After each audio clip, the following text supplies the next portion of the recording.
Vamos entonces a leer un pasaje que se encuentra en el libro de Juan, capítulo 8, del verso 1 al 11. Juan, capítulo 8, del verso 1 al 11. Y dice la palabra del Señor con la bendición del Padre, del Hijo y del Espíritu Santo. Y Jesús se fue al monte de los olivos y por la mañana volvió al templo y todo el pueblo vino a él. Y sentado él les enseñaba. Entonces los escribas y los fariseos le trajeron una mujer sorprendida en adulterio y poniéndole en medio le dijeron: Maestro, esta mujer ha sido sorprendida en el acto mismo de adulterio. Y en la ley nos mandó Moisés apedrear a tales mujeres. Tú pues, ¿qué dices? Mas esto decían tentándole para poder acusarle. Pero Jesús, inclinando hacia el suelo, escribía en tierra con el dedo. Y como insistían en preguntarle, se enderezó y les dijo: el que de vosotros esté sin pecado, sea el primero en arrojar la piedra contra ella. E inclinándose de nuevo hacia el suelo, siguió escribiendo en tierra. Pero ellos, al oír esto, acusados por su conciencia, salían uno a uno, comenzando desde los más viejos hasta los postreros, y quedó solo Jesús y la mujer que estaba en medio. Enderezándose Jesús y no viendo a nadie sino a la mujer, le dijo: mujer, ¿dónde están los que te acusan? ¿Ninguno te condenó? Ella dijo: ninguno, Señor. Entonces Jesús le dijo: ni yo te condeno, vete y no peques más. Oramos. Señor, te damos gracias por esta oportunidad y bendición que nos concedes de compartir estos momentos, y pedimos que en el nombre de Jesús, Señor, tú nos guíes y que hoy podamos quizás aprender algo nuevo o refrescar algo que ya sabíamos acerca del perdón. Danos dirección y que, Señor, tu nombre sea glorificado en y a través de nosotros. En el nombre de Jesús. Amén. Dios le bendiga. Este es mi quinto mensaje acerca del perdón. Venimos hablando de esto interrumpidamente por unas cosas y otras ya por varias semanas, pero es un mensaje o es un tema que es difícil extinguirlo en solamente uno o dos predicaciones. Y la última vez que hablamos utilizamos este pasaje de Juan capítulo 8, y al hablar de este pasaje mencionamos el caso de esta mujer que había sido tomada en adulterio. Esa semana hicimos como un proceso introductivo acerca de lo que estaba ocurriendo con Jesús y con los fariseos y los escribas en este lugar, y hoy vamos a estar un poquito más detalle acerca de este pasaje en sí mismo. Pero antes de eso yo quiero contarle una historia que ya ustedes conocen, una historia que ustedes la saben, que yo la he contado en otras ocasiones, pero que creo que hoy también tiene una buena aplicación para el pasaje que estamos tratando. Hace muchos años atrás, 1981, Iris y yo estábamos recién comenzando nuestro trabajo pastoral en una iglesia pequeñita allá en un lugar que se llama Pasto Viejo de Humacao. Ustedes no conocen ese sitio, pero en Puerto Rico se llama Pasto Viejo de Humacao. No sé por qué no le pusieron Pasto Nuevo, pero ahí estamos en ese lugar. Y comenzamos esa pequeña iglesia, pero no teníamos edificio, no teníamos templo. Y como no teníamos templo, teníamos que reunirnos en las marquesinas de las casas. Y nos reuníamos en las marquesinas de las casas todos los domingos o todas las semanas. Y en aquel tiempo en Puerto Rico los servicios de adoración eran 5 días a la semana. Teníamos que reunirnos 5 días a la semana. Teníamos que buscar casas todos los días para reunirnos a adorar. Bueno, en una de estas ocasiones que tenemos que tener un servicio de adoración, fuimos a una casa de una señora muy buena, una mujer cristiana, muy espiritual, pero estuvimos haciendo el servicio en la casa y de momento, no sé si alguien dijo algo, no sé si fui yo quien lo dije, aunque yo no estaba hablando en ese momento, pero la señora de la casa se enoja por algo y nos echa fuera de la casa. Tienen que irse. Bueno, no dio ninguna explicación, la gente se confundieron, ¿qué vamos a hacer ahora? Algunos comenzaron a llorar, las hijas de la señora se molestaron muchísimo y me preguntaron qué debemos de hacer. Y yo dije, bueno, esta es la casa de ella, si ella nos echa de su casa tenemos que irnos. Y a mitad del servicio de adoración tuvimos que irnos. Bueno, como tienen las cosas de la vida, pocos días después, o quizá un par de semanas después, la señora me envía con una de sus hijas un dulce de leche hecho en su casa. Yo era muy amante del dulce de leche, algo espectacular. Y ella lo cocinaba sencillamente sensacional. Pues ella me envía el dulce de leche. Y obviamente pues yo tomé el dulce de leche y dispuse de él en la forma más apropiada, que fue comerlo completamente y entonces retornarle el envase de nuevo con sus hijas. Pasa un par de semanas más y ella me envía otro dulce de leche. Y yo, pues obviamente, hice lo mismo que había hecho anteriormente, comí el dulce de leche. Iris no es muy amante al dulce de leche, pero o sea que yo lo comía completo. Bueno, yo le entregué otra vez el envase a la señora y ella me vuelve a enviar otro dulce de leche. Así pasaron 4 o 5 ocasiones donde ella me envía un dulce de leche para conversar. Bueno, como pasan las cosas de la vida, a mí se me hace una invitación para ir a Lake Station, Indiana, a pastorear una iglesia en aquel lugar porque necesitaban a alguien que fuera bilingüe y yo era bilingüe.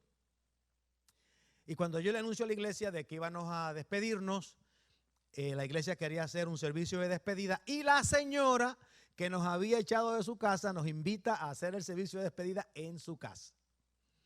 Y todo el mundo dijo, de ninguna manera vamos a hacer el servicio en la casa de ella porque no vamos a pasar por lo que pasamos anteriormente. Las mismas hijas no queríamos que hiciéramos el servicio en la casa de ella.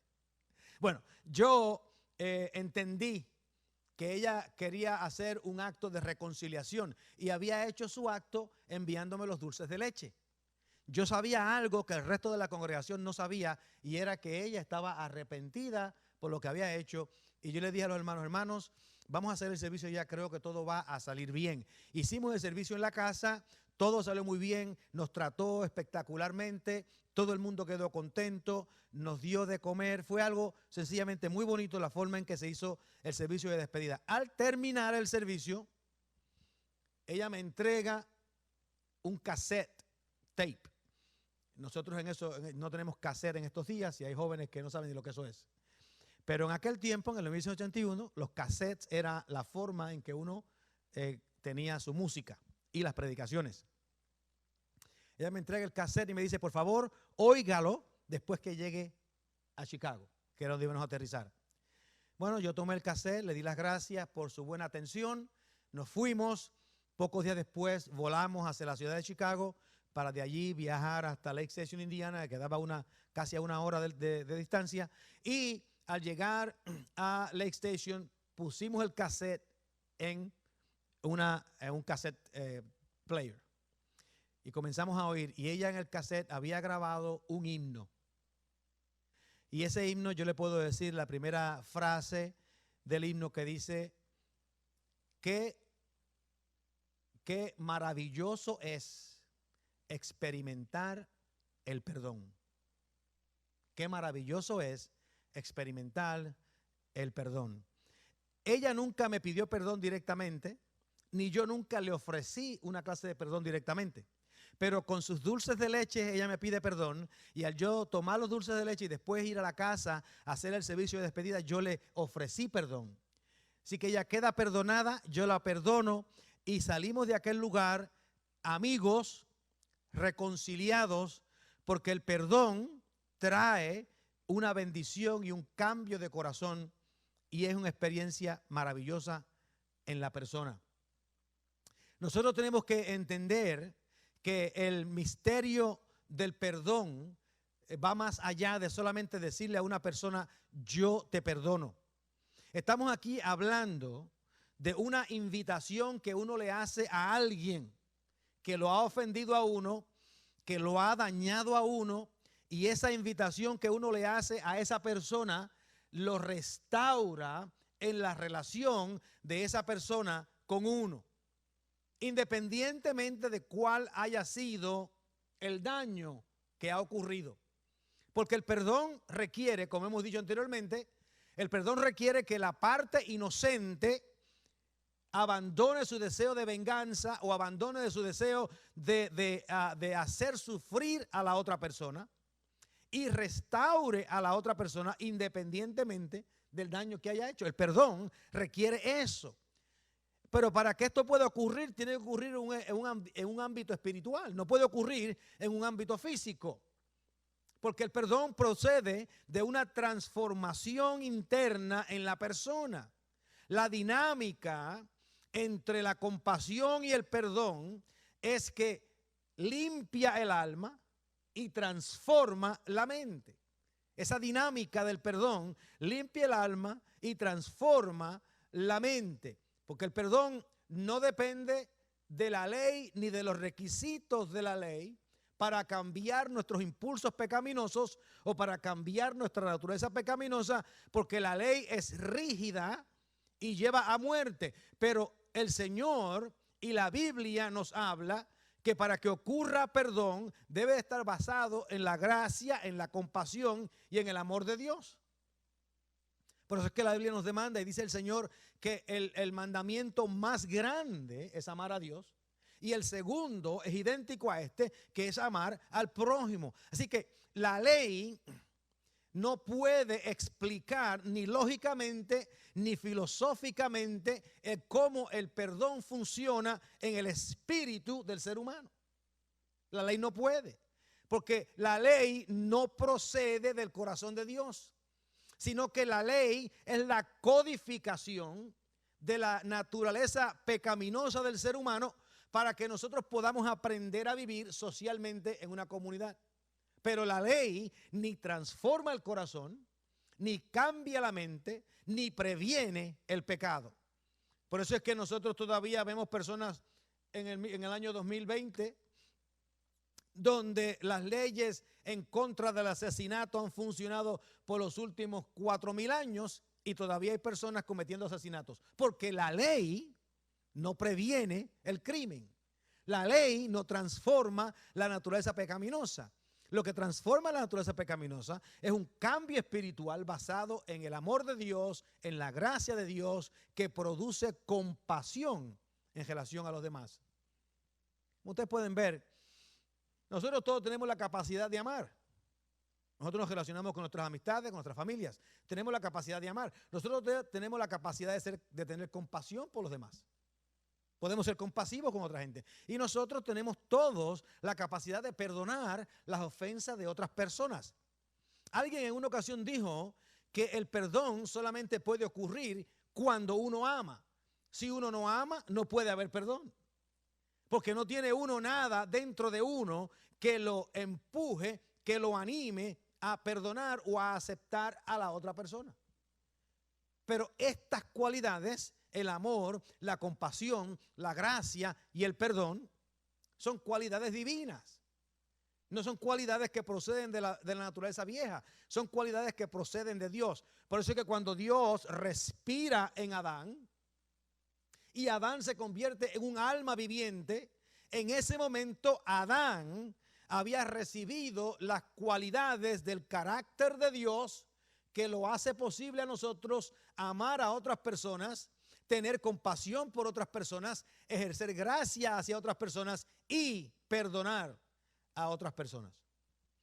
El diablo y el mundo han buscado toda clase de formas, de razones y excusas para que nosotros vivamos con miedos, con iras y con venganza en nuestros corazones.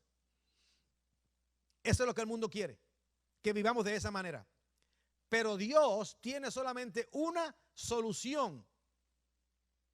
Dios no tiene muchas soluciones, Él tiene una sola solución para todos los problemas que afligen a la humanidad. Y esa solución, algunos la llaman Jesús. Pero yo les quiero decir que la venida de Jesús al mundo no solamente fue porque Él viniera al mundo. Yo les digo un secreto a ustedes, que Jesús con su venida al mundo vino a traer un mensaje al mundo. Y el mensaje que el Señor trae al mundo fue el mensaje de Dios que dice: tus pecados te son perdonados. Ese es el mensaje que Cristo trae. Cristo no vino al mundo solamente para vivir acá, hacer unos milagros, morir y resucitar. No, Él vino, vivió, murió y resucitó, pero todo lo hizo para dejarnos saber que Dios había perdonado nuestros pecados. Ese es el plan, ese es el propósito. Si el Señor viene, vive, muere y resucita y no nos da el mensaje de que hay esperanza de reconciliación con Dios, hubiera perdido el tiempo. Hubiera perdido el tiempo. Pero Él vino y trajo el mensaje de Dios que dice: hay esperanza porque Dios el Padre ha decidido perdonar todos nuestros pecados para ser reconciliados con Él. Nosotros podemos hablar de la gracia y del amor, y lo hacemos a menudo. Y créame, estas dos palabras tienen un significado espectacular porque motivan el corazón de Dios y son importantísimas palabras. Pero cuando el amor y la gracia de Dios no se manifiestan a través de perdón, pierden su significado. Porque el yo tener gracia para con una persona no quiere decir que yo he perdonado a esa persona. Por lo tanto, la gracia que yo tengo no tiene ninguna manifestación externa en mi relación con la persona. Y la gracia tiene que llevarnos al perdón. En los evangelios, la palabra perdón se utiliza 38 veces. En unos casos se repiten. Mateo, Marcos y Lucas tienen historias que son similares y se repiten. Pero cuando las contamos todas, ocurre 38 veces en el Nuevo Testamento. De esas 38 veces, en 36 ocasiones, la palabra perdón, aún incluyendo las que se repiten, la palabra perdón fue utilizada específicamente en el perdón de pecados. En el perdón de pecados. Porque el Señor vino a perdonar los pecados de todos los seres humanos. El mensaje completo del evangelio es que Dios envió a Jesucristo para que Él pudiese pagar la penalidad del pecado, para que el Padre estuviese libre para perdonar nuestros pecados y nosotros pudiésemos vivir. Ese es el mensaje de todo el evangelio. Ese es el mensaje de toda la palabra del Señor. Pero yo sé lo que a veces nosotros pensamos, que es la pregunta que hicieron los discípulos al Señor: ¿y cuántas veces podemos perdonar? ¿Cuántas veces debemos de perdonar? Podemos hacerlo 7 veces, como le dijo Pedro al Señor, y el Señor le dijo: no, 7 veces no, sino 70 veces 7 es que hay que perdonar. Y empezamos a preguntar, pero eso no es mucho. No es mucho eso, que tenemos que perdonar a una persona 70 veces 7. Y lo que sucede es que no entendemos el mensaje que el Señor nos quiere decir. No entendemos el mensaje que el Señor está presentándonos a nosotros. Déjeme mencionarle 3 elementos o 3 declaraciones basándome en este pasaje de Juan capítulo 8 acerca del perdón, que creo son importantes para nosotros hoy. La primera, yo lo diría que lo encontramos en los versículos 3 al 5. En los versículos 3 al 5, yo creo que el Señor está diciendo que un corazón endurecido no puede entender el perdón. Un corazón endurecido no puede entender el perdón. Mira lo que dice el pasaje. Entonces, los escribas y los fariseos le trajeron una mujer sorprendida en adulterio y poniéndola en medio le dijeron: Maestro, esta mujer ha sido sorprendida en el acto mismo de adulterio y en la ley nos mandó Moisés a apedrear a tales mujeres. Tú pues, ¿qué dices? Déjeme hacerle un par de aclaraciones acerca de esta mujer. A través de los años a esta mujer se le ha insultado como una mujer adúltera, se le ha maltratado y se ha dicho un sinnúmero de cosas acerca de su carácter, de su personalidad y demás en cuanto a lo que ella había estado haciendo. Algunos inclusive han dicho que ella quizás era una prostituta en el mensaje. Pero el pasaje nos da, creo que una indicación de quién era esta mujer. Una indicación bien peculiar en el pasaje. Y esa indicación bien peculiar es que en el verso 4 ellos dicen, maestro, esta mujer ha sido tomada en el acto mismo de adulterio y la ley nos manda a apedrear a tales mujeres. Si nosotros buscamos el pasaje donde se da la ley para las mujeres que están en adulterio ser apedreadas, está en Deuteronomios capítulo 22, versos 23 y 24. Y en ese pasaje, en Deuteronomio 22, 23 y 24, la condena de apedrear a una mujer es a la mujer que es virgen y está comprometida a casarse, y durante el periodo de prueba, o sea, el año que tiene que pasarla, comprueba con su novio, con su comprometido. Si ella falla al comprometido durante ese periodo, entonces ella es apedreada. Pero el mandato de apedrear mujeres adúlteras no era para todas las mujeres adúlteras. Habían otros métodos de ejecución, digamos, para una mujer que cometiese adulterio. Déjenme leer el pasaje para que lo tengamos ahí.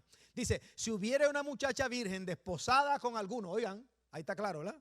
Si hubiera una muchacha virgen desposada con alguno y alguno la hallare en la ciudad y se acostare con ella, entonces la sacaréis a ambos a la puerta de la ciudad y los apedrearéis y morirán. La joven, porque no dio voces a la ciudad, y el hombre, porque humilló a la mujer de su prójimo, así quitarás el mal de en medio de ti. Quiere decir que están hablando aquí de una situación donde la muchacha pudo haber sido inclusive ultrajada, porque no dio voces en la ciudad. Así que el pasaje no está hablando de una mujer prostituta, ni una mujer que tenía como costumbre el serle infiel a su marido, sino una muchacha que había sido tomada, quizás inclusive por fuerza, y había quedado en una situación sexual con alguien en la ciudad. Así que quería aclarar eso porque a veces le damos muchos golpes a esta joven y quizás ella no era tan mala como la hacemos ver. Pero en el caso de esta muchacha, nosotros estamos ahora viendo que ella fue sorprendida en adulterio. ¿Cómo es que esa muchacha es sorprendida en adulterio? Y la gente pregunta, ¿quién estaba mirándolos? ¿Quién los estaba persiguiendo? Y yo digo, las circunstancias de la vida nunca son tan simples como aparecen en la superficie. Yo diría, a lo mejor esta muchacha cuando era joven se había enamorado de un muchacho y tenían planes de casarse, pero cuando llega otro quizás con más dinero, con una posesión y le ofrece al padre de la muchacha el casarse con ella, el padre agarra 3 cabros, un camello y 30 piezas de plata y le vende la hija a ese individuo. Pero ella todavía estaba enamorada del otro y la comunidad sabía esa dinámica y estaban pendientes de ella. ¿Qué va a hacer ella? Y un día la sorprenden caminando con el novio original y la acusan de adulterio. La acusan de adulterio porque ella viola su compromiso con su novio. A esta muchacha se la traen al Señor. Se la traen al Señor. Y un corazón endurecido no puede perdonar, no entiende el perdón. ¿Y qué sucede? Cuando se la traen al Señor, los escribas y fariseos no la traen porque ellos querían que la ley fuese aprobada o que la ley fuese sostenida. Ellos la traen porque venían a probar al Señor. Querían ver cómo Jesús rechazaba su ley o decía o decidía no imponer una fuerza o una maldad en contra de ella. A veces nosotros preguntamos, otra vez como dije ahorita, ¿y cuántas veces podemos perdonar a alguien? Esta muchacha comete esta falta. Si no tenemos compasión, no perdonamos nunca. Si no tenemos compasión, si no tenemos el amor de Dios, si no tenemos ese deseo de conectarnos con Dios, no perdonamos nunca. Si la gracia de Dios no nos dirige, no perdonamos nunca. Pero para perdonar tenemos que tener la gracia de Dios y tenemos que tener compasión. Y la gente pregunta, ¿cuántas veces debemos de perdonar? Hice la pregunta anteriormente. ¿Cuántas veces debemos de perdonar? Déjeme darle un ejemplo. Yo sé que ustedes entienden la idea, pero déjeme dar un ejemplo físico para que ustedes entiendan más bien de dónde yo vengo. Vamos a suponer que un hermano o un amigo el miércoles pasado me robó $10. Y después que me roba los $10, lo tomamos, yo lo perdono, no lo acusamos a la policía y queda perdonado. El viernes, el mismo hermano me roba $10 más y yo lo perdono. Son $10, no es mucho dinero. Lo perdono, no lo llevo a juicio, no llamo a la policía y el muchacho queda perdonado. Y esta mañana, antes de salir para la iglesia, el muchacho me roba $10 más. Roba $10 más y yo lo perdono, vengo a la iglesia, voy para la iglesia, voy a predicar acerca del perdón, así que no te voy a enjuiciar ni voy a llamar a la policía. Yo les pregunto a ustedes, ¿cuántas veces o cuánto dinero me robó el muchacho en los últimos 3 días?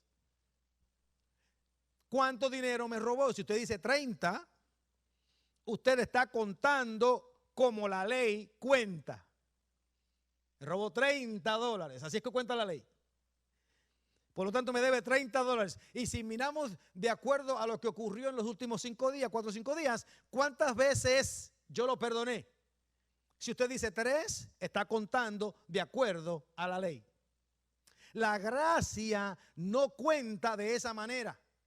Porque en el momento que yo ejerzo gracia y lo perdono el miércoles, esa ofensa quedó enterrada en lo profundo del mar y yo no me acuerdo jamás. Y cuando me ofende el viernes y yo lo perdono, esa ofensa queda enterrada en lo profundo del mar y yo no me acuerdo jamás. Y cuando me robó los $10 esta mañana y yo lo perdono, esa ofensa queda enterrada en lo profundo del mar y yo no me acuerdo jamás. Por lo tanto, esta mañana, durante este servicio, si alguien pregunta cuántas veces me ha ofendido, ninguna. ¿Cuánto dinero me ha robado? Ninguno. ¿Cuántas veces yo lo he perdonado? Una vez. Porque el perdón no mantiene cuenta de las ofensas. El apóstol Pablo lo usa en español de esta manera: el perdón o el amor no guarda rencor. El perdón o el amor no mantiene una cuenta de cuántas cosas malas me han hecho para después yo tirársela a la persona encima de nuevo. Porque el perdón es algo único, es algo especial, y cuando ocurre la ofensa quedó borrada y no ocurre de nuevo. No sé si me entienden lo que quiero decir. Porque todavía en la iglesia de hoy, Pedro hace la pregunta: ¿cuántas veces debo de perdonar? 7 veces, estaba contando con la ley, pero cuando el Señor le dijo 70 veces 7, el Señor le dijo: tú no tienes número. Porque la gracia no se puede contar con un número. El perdón no se puede analizar con un número, porque no es que yo te perdone 100 veces ni 1000 veces. Es que una vez uno perdona y no hay ninguna otra forma de entenderlo. Déjame decir la segunda cosa de este pasaje. Para poder perdonar, la conciencia tiene que despertarse. Para poder perdonar, la conciencia tiene que despertarse. Léanlo conmigo. Dice aquí: y como insistían en el verso 7 en preguntarle, se enderezó y les dijo: el que de vosotros esté sin pecado, sea el primero en arrojar la primera piedra. El Señor no los acusó a ellos de haber cometido adulterio. El Señor no los acusó a ellos de haber robado. El Señor no los acusó a ellos de haber matado. El Señor simplemente le dijo: el que esté sin pecado, indicando que todos los pecados delante de Dios son idénticos. Por lo tanto, el adulterio o la mentira o el robo o el asesinato, todos son pecados idénticos que requieren la muerte. Pero ellos estaban separando a este pecado y estaban llevando una sentencia de muerte con este pecado. Y el Señor le dice: todos los pecados son sentencia de muerte. Y si ustedes no se quieren morir, y si ustedes no quieren que los apedreen, ¿por qué quieren apedrear a esta joven? Y a veces lo vemos y decimos, bueno, aquella gente habían cometido adulterio. Y otra gente inclusive dice, lo más seguro ellos estaban acostándose con esta muchacha. Hermanos, ya les dije, ella no era una prostituta. Ella no era una mujer de la calle. Y ellos no estaban con ella. El Señor lo que estaba diciendo aquí era que todos los pecados merecen la muerte. Todos. ¿Cómo es posible que ustedes entonces solamente señalen este como el único? Entonces dice el texto, continúa el texto, e inclinando de nuevo hacia el suelo, siguió escribiendo en tierra. Pero ellos, oigan esto, pero ellos al oír esto, acusados por su conciencia, salieron uno a uno, comenzando desde los más viejos hasta los postreros, y quedó solo Jesús con la mujer en medio. Si no hay un despertar de conciencia, no hay perdón. Si no hay un despertar de conciencia, la venganza es la que vamos a seguir. Por eso es que nosotros a veces le decimos a las personas, si tú has cometido una falta, no acuses a otro, no trates de juzgar a otro por la misma falta que tú has cometido. Porque eso lleva un momento donde la persona, su conciencia no lo ha movido. Yo me robé $100 y un hermano se roba $100 y yo quiero que a él lo pongan en la cárcel, pero no quiero que a mí me hablen. Es una hipocresía. Porque yo no sé perdonar, porque mi conciencia está cerrada, mi conciencia está endurecida. Y a menos que la conciencia se despierte, no hay forma de perdonar. Déjenme decirles dos formas que la conciencia se despierta. Se las voy a mencionar solamente rapidito. La conciencia se despierta cuando somos avergonzados por nuestras propias acciones. Cuando sentimos vergüenza por nuestras propias acciones, la conciencia se despierta. A menos que sintamos vergüenza por las acciones, la conciencia se va a mantener cerrada. Y la segunda forma en que nosotros vamos a tener una conciencia despertada es cuando la verdad nos convence de nuestro propio pecado. Tenemos que ser o avergonzados por nuestro pecado o tenemos que recibir una verdad que revela nuestro pecado. Es de la única forma que podemos despertar la conciencia para perdonar a los demás. Mientras nosotros veamos los pecados de los demás como peores a los pecados míos, siempre voy a juzgar a los demás más fuerte de lo que merecen y siempre los voy a juzgar peor de lo que me juzgo a mí mismo, porque la conciencia está cerrada. Y finalmente les quiero decir que para que exista el perdón tiene que existir compasión. La gracia, el amor y la compasión, podemos utilizarlo como sinónimos, pero la gracia, el amor y la compasión son elementos fundamentales para que el perdón pueda ocurrir. El perdón es la forma externa, es la forma visible. El perdón es lo que ocurre cuando nosotros tenemos compasión. Cuando tenemos compasión, perdonamos la ofensa de otra persona. Entonces, dice el texto acá, leyendo, dice, enderezándose a Jesús y no viendo a nadie, sino a la mujer, le dijo, mujer, ¿dónde están los que te acusaban? ¿Ninguno te condenó? Ella dijo, ninguno, Señor. Entonces Jesús le dijo, ni yo te condeno, vete y no peques más. Fíjense qué interesante. El Señor no le dijo, vete y cásate con el muchacho que te comprometiste. El Señor le dijo, rompe la relación con el otro. No, él no le mencionó nada acerca de lo que ella tenía que hacer o dejar de hacer. El Señor sencillamente le dijo, vete y no peques más. Y hermanos, miren lo que sucede. La ley no pudo prevenir que ella cometiera la falta. La ley no pudo darle compasión a los escribas y los fariseos. Pero el Señor, retando el pecado de los fariseos, les despierta su conciencia. Y perdonando el pecado de la joven, despierta su conciencia y sin una ley le dice, vete y no peques más. Transforma su pensamiento transforma su alma, transforma su espíritu y le trae vida. Porque la letra mata, pero el espíritu da vida. Hermanos, nosotros podemos escribir todas las leyes que queramos escribir. Nosotros podemos pasarnos el resto de nuestras vidas escribiendo leyes, prohibiendo a las personas toda clase de acción. Pero si la conciencia no se despierta y el corazón no es transformado, las leyes no van a prevenir a nadie de hacer pecado o de cometer crímenes. En Estados Unidos se dice que hay más de 5 millones de leyes en los libros. Más de 5 millones de leyes. O sea que estas leyes pueden cubrir todo en la acción del ser humano. Y con todo y con eso, los crímenes continúan, la malversación de fondos continúa, el insulto continúa, porque ninguna de esas cosas previenen a la persona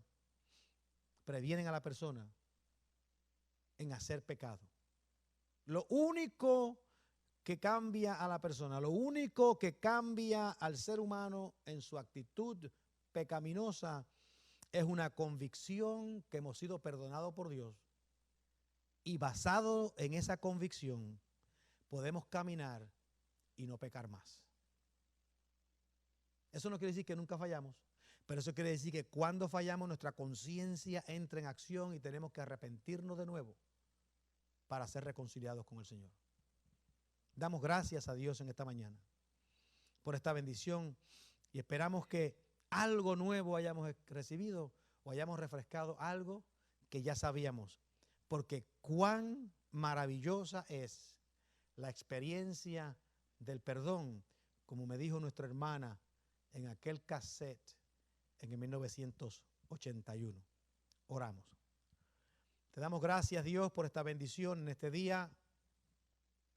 Pedimos que bendigas a los que pudimos llegar a este lugar. Bendigas a aquellos que quizás desearon venir, pero no pudieron. Y bendigas a todos los que nos escucharon a través del internet. Te damos gracias por esta mañana. Y, Señor, pedimos que tu nombre sea glorificado en nuestros medios. Ve con nosotros, queda con nosotros, cuida de nosotros. En el nombre de Jesús. Amén. Amados hermanos, Dios les bendiga, Dios les guarde. Que la gracia de Dios, que envió a Jesucristo para traernos un mensaje de perdón, que el amor de Cristo, que vino y se sacrificó a sí mismo para que el perdón fuese efectivo en nuestras vidas, y que la comunión del Espíritu Santo, que despierta nuestras conciencias, nos dé sabiduría para vivir vidas que sean agradables a Dios y satisfactorias a nosotros. Dios les bendiga, Dios les guarde y nos vemos durante la semana.